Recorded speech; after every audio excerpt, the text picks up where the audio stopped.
warga perumahan Bukit Cimanggu City, Kota Bogor kembali menggelar aksi. Bisa dilihat sendiri udah beberapa perwakilan warga untuk melakukan demo yang untuk kedua kalinya.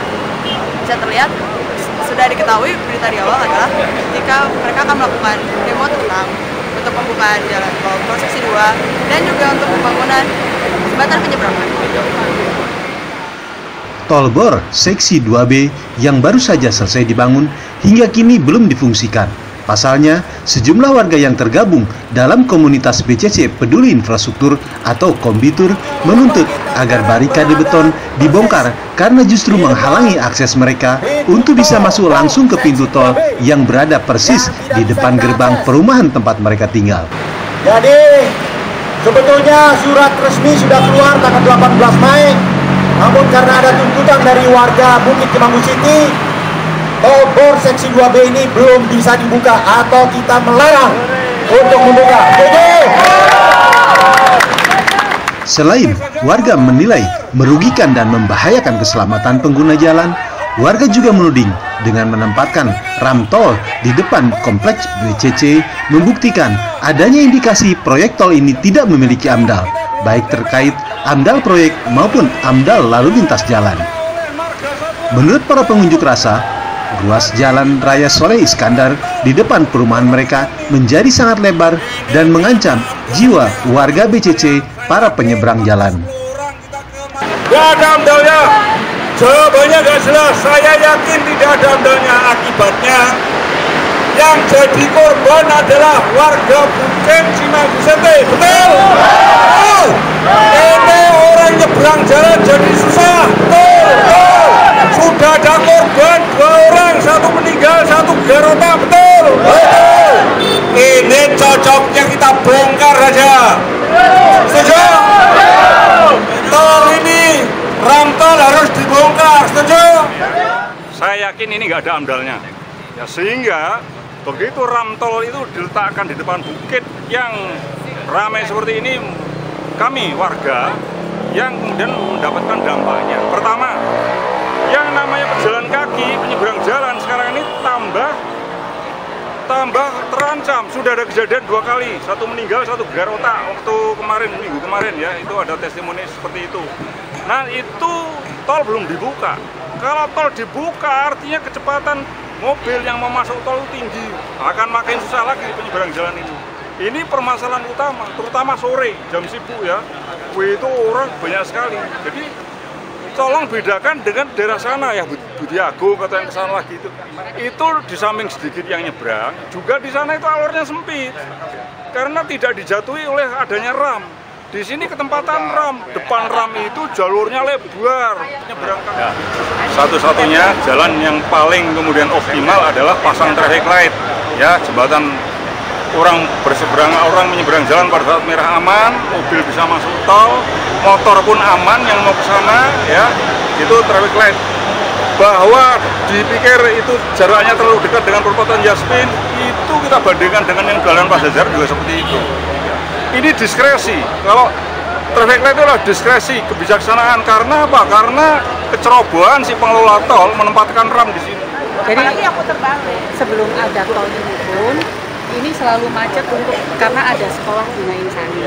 Jadi dengan adanya ditutupnya dengan ini, kita dari Bukit Cimanggu ini pasti macet sampai bahkan berkilo sampai di dalam itu. Itu satu. Kedua, karena penduduk di Bukit Cimanggu City pun juga sudah 6 ribuan sekitar. Ini kan pasti ada aktivitas sekolah, pergi. Nah, untuk menyeberang juga sulit kita.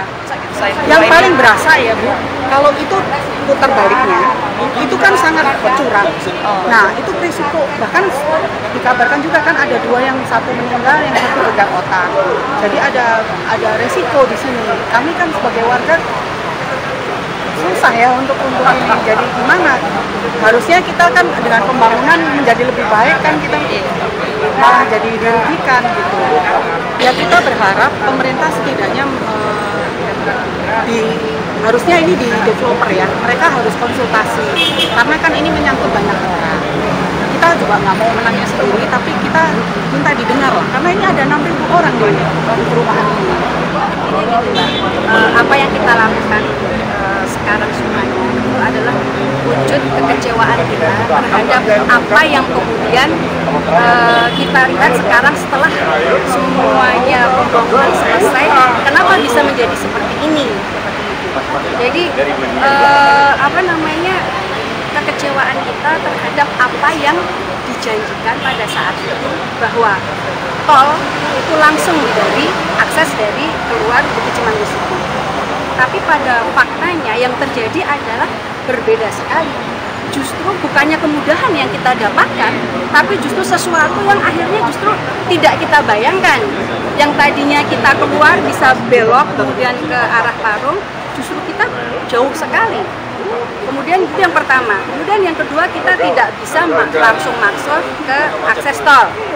Itu yang kedua. Yang ketiga, bayangkan coba kalau anak-anak dari Bukit Cimanggu yang naik angkot, dia tidak ada jembatan penyeberangan ataupun istilahnya zebra cross yang untuk mengamankan mereka, anak-anak kita ini pada saat menyeberang dari seberang sana sampai kemudian seberang sini. Sudah ada beritanya, sudah ada 2 korban ya. Itu belum dibuka. Bayangkan kalau sudah dibuka, apa yang akan terjadi? Jadi ini adalah gerakan kita ini sebetulnya wujud kepedulian kita. Nah, kita berharapnya bukan hanya kita saja, tapi warga Bukit semakin banyak, karena ini adalah untuk mereka juga. Jadi kita harapkan bahwa tuntutan kita ini diperhatikan. Jadi kita tidak ingin kemudian kita yang sudah benar-benar ini ternyata belakang-belakangnya itu ada UUD tadi itu, tahu ujung-ujungnya duit atau apa, biarkan bergerak dulu baru kemudian ini mudah-mudahan itu tidak ada, tapi benar-benar nanti kita bicarakan dengan developer sehingga apa yang menjadi tuntutan warga itu bisa dilaksanakan. Kalau solusi menurut saya gini, justru kita menunggu finalnya seperti apa ya, dari upaya kita, dari upaya warga, karena lalu lintas di depan ini menurut saya tidak bisa didesain atau dibuat dari satu orang saja, karena mungkin pasti akan kita berkonsultasi atau malah minta bantuan dari dinas terkait yang mungkin disuruh untuk membantu kita bagaimana mengatur lalu lintas ini supaya dapat traffic yang terbaik, ya kan, tidak menimbulkan kemacetan, tidak menimbulkan hal-hal yang sifatnya membahayakan. Nomor satu kan safety ya, nomor satu ya kan. Kalau dari traffic itu nomor satu pasti safety, ya kan. Kedua mungkin nanti rambu-rambu yang ada mesti tepat dan mesti ditambah ya menurut saya. Kalau emang terwujud atau terwujud tergantung dari pihak yang terkait, tapi tindak lanjutnya mesti ada seperti tadi ada saya dengar tadi permintaan traffic light, permintaan jembatan penyeberangan.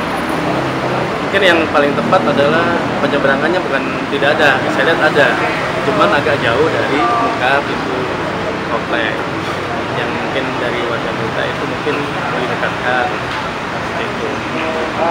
Yang saya tangkap sendiri ya Pak. Ya.